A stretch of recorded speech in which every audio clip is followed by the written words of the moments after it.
Hello, and welcome to BigBookCTK.com.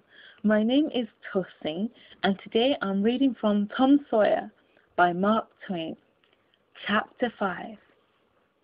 About 10:30, the cracked bell of the small church began to ring, and presently the people began to gather for the morning sermon.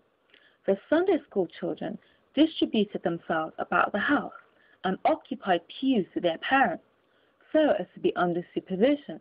Aunt Polly came, and Tom and Sid and Mary sat with her, Tom being placed next the aisle, in order that he might be as far away from the open window and the seductive outside summer scenes as possible. The crowd filled up the aisles, the aged and needy postmaster, who had seen better days, the mayor and his wife, for they had a mayor there, among other unnecessaries, the justice of the peace, the widow Douglas, fair, smart, and 40, a generous, good-hearted soul and well-to-do, her hill mansion the only palace in the town, and the most hospitable and much the most lavish in the matter of festivities that St. Petersburg could boast, the bent and venerable Mayor and Mrs. Ward, Lawyer Riverson, the new notable from a distance, next the belle of the village, followed by a troop of lawn-clad and ribbon-decked young heartbreakers. Then all the young clerks in town in a body, for they had stood in the vestibule sucking their cane heads, a circling wall of oiled and simpering admirers, till the last girl had run their gauntlet. And last of all came the model boy, Willie Mufferson, taking as heedful care of his mother as if she were cut glass. He always brought his mother to church, and was the pride of all the matrons. The boys all hated him, he was so good, and besides, he had been thrown up to them so much. His white handkerchief was hanging out of his pocket behind, as usual on Sundays, accidentally. Tom had no handkerchief, and he looked upon boys who had, as snobs.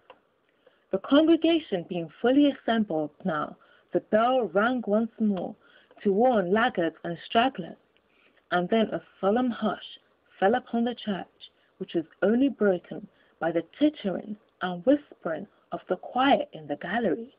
The choir always tittered and whispered all through service. There was once a church choir that was not ill-bred, but I have forgotten where it was now.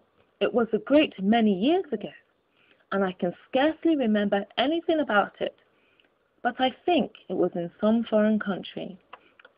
The minister gave out the hymn and read through it with a relish in a peculiar style which was much admired in that part of the country. His voice began on a medium key and climbed steadily up till it reached a certain point, where it bore with strong emphasis upon the topmost word, and then plunged down as if from a springboard. Shall I be carried to the skies on flowery beds of ease, whilst others fight to win the prize and sail through bloody seas? He was regarded as a wonderful reader. At church sociables, he was always called upon to read poetry, and when he was through, the ladies would lift up their hands and let them fall helplessly in their laps, and roll their eyes and shake their heads, as much as to say, words cannot express it. It is too beautiful for this mortal earth.